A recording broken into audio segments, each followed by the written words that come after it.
Bismillahirrahmanirrahim. Assalamualaikum warahmatullahi wabarakatuh. Alhamdulillah, hari ini kita bertemu lagi pada mata pelajaran Bahasa Indonesia. Pada pertemuan kali ini kita akan membahas tentang antonim. Betul ya, antonim. Sebelum dimulai, jangan lupa kita berdoa terlebih dahulu ya. Rabbi zidni ilman warzuqni fahman. Oke, anak-anak, antonim itu apa sih? Antonim adalah lawan kata, Bu. Benar sekali. Antonim adalah lawan kata. Jadi artinya itu berlawanan. Contoh, hidup. Lawan katanya adalah mati. Ingat ya, lawan kata itu antonim. Antonim adalah lawan kata antonim. Itu lawan kata. Kering artinya yang berbeda dengan kering apa? Basah. Nah, kering antonimnya adalah basah. Lalu ada makanan, lawan katanya minuman gitu ya. Itu disebut contoh lawan kata antonim ya.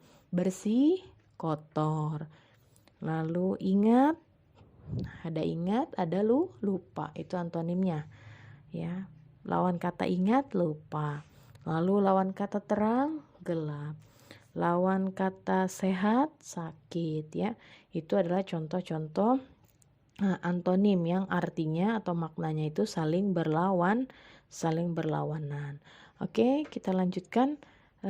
Sekarang berikutnya adalah di dalam pelajaran bahasa Indonesia. Pada pelajaran pertama itu kita mempelajari pertumbuhan dan perkembangan makhluk hidup ya.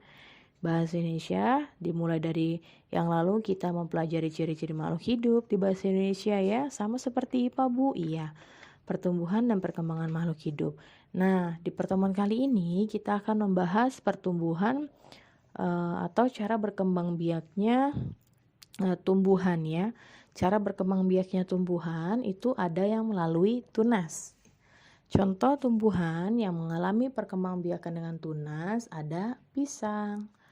Lalu ada cocar bebek, lalu ada tanaman bambu, lalu tanaman palem, tanaman cemara, dan tebu ya. Itu adalah contoh tumbuhan yang berkembang biak dengan cara tunas.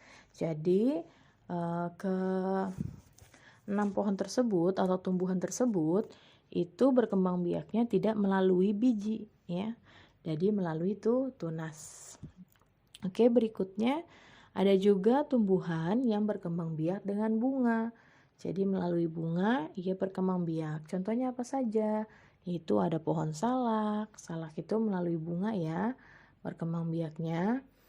Lalu berikutnya ada pohon jambu. Itu berkembang biak dengan bunga. Itu bunga jambu ya. Dan berikutnya ada pohon mangga. Itu juga ada bunganya mangga sebelum menjadi buah ya. Berikutnya ada jagung. Jagung juga termasuk berkembang biaknya dengan cara bunga.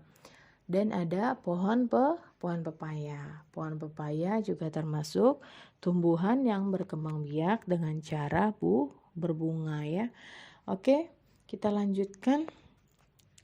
Bu, kalau begitu tumbuhan yang berkembang biak dengan cara berbunga, dia keluar bunga ya Bu? Iya betul ya, jadi sebelum menjadi buah seperti salak, itu terlebih dahulu bunganya muncul, nanti setelah menjadi bunga, lalu baru menjadi buah. Nah buah itu nanti di dalam buah itu ada biji ya. Nah nanti bisa lagi menjadi tumbuhan baru gitu. Oke, kita lanjutkan yang berkembang biak dengan umbi. Tumbuhan yang berkembang biak dengan umbi ya. Contohnya apa? Yaitu ada kentang. Berikutnya ada ubi. Itu ada ubi merah ya. Atau ubi putih juga sama saja. Yang warnanya kuning-kuning ya, ubi kuning itu. Ubi ungu, kita bilangnya ubi ungu ya. Ubi ungu sama ubi yang warnanya agak kuning ya, seperti kentang. Ubi putih. Oke, selanjutnya ada singkong. Nah, ini juga termasuk tumbuhan yang berkembang biak dengan cara umbi. Berikutnya ada tumbuhan apa tuh? Bawang merah. Betul, bawang merah juga berkembang biak dengan cara umbi, menggunakan umbi ya. Dan yang terakhir ada contohnya adalah wortel. Wortel berkembang biak dengan cara umbi. Dari gambar-gambar tersebut, kalian bisa melihat bahwa yang dengan umbi itu berarti itu kita mencabut Bu dari dalam tanah ya. Mengambilnya dari dalam tanah ya. Ya, betul sekali. Jadi di situ akarnya menjadi membesar, menyimpan cadangan makannya di bawah akar, di dalam akar ya. Sehingga nanti itu makanya cirinya yang berkembang biak dengan cara umbi itu adanya di dalam tanah ya. Seperti tadi kentang ada di dalam tanah, bawang, singkong, ubi, wortel ya. Oke, itulah contoh-contoh tumbuhan yang berkembang biak dengan cara umbi. Oke, berikutnya adalah kita lihat ya, materi berikutnya. Kalau tadi ada sinonim, maka sekarang kita belajar, kalau tadi ada antonim, maka sekarang kita belajar tentang sinonim. Antonim tadi kan lawan kata ya, kalau sinonim persamaan, sinonim persamaan. Jadi artinya sama. Contoh misalkan binatang, sinonimnya adalah hewan.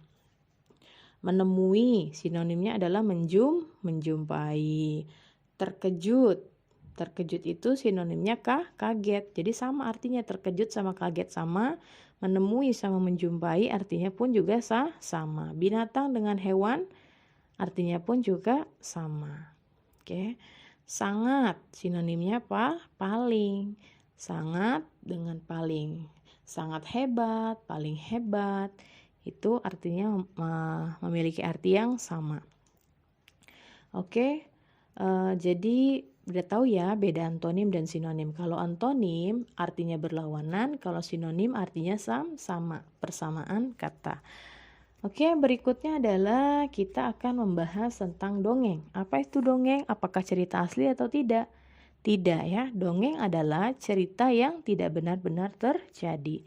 Jadi itu merupakan karangan ya, hanya rekaan, hanya hayalan, itu dongeng. Jadi tidak kejadian nyata, tidak terjadi sebenarnya. Oke. Di dalam dongeng biasanya tujuannya untuk menghibur dan juga mengandung nilai moral. Nilai moral itu bisa mengandung pesan moral maksudnya ya. Pesan moral misalkan seperti dongeng Malin Kundang. Itu pesan moralnya adalah bahwa kita tidak boleh durhaka pada orang tua. Itu mengandung pesan moral. Makanya dikatakan dongeng itu merupakan cerita yang menghibur, biasanya menghibur dan mengandung nilai-nilai moral. Nilai moral ini maksudnya adalah pesan moral ya.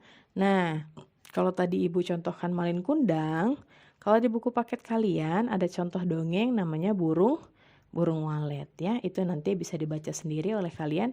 Baiklah, kita cukupkan dulu. Jadi tadi kita sudah membahas tentang antonim, lalu perkembangbiakan tumbuhan dari mulai tunas ya, lalu dengan bunga, lalu dengan umbi, dan kita bahas juga tentang sinonim, dan terakhir adalah tentang dongeng. Dongeng itu apa dan di dalam dongeng itu tujuannya untuk apa sudah kita bahas ya.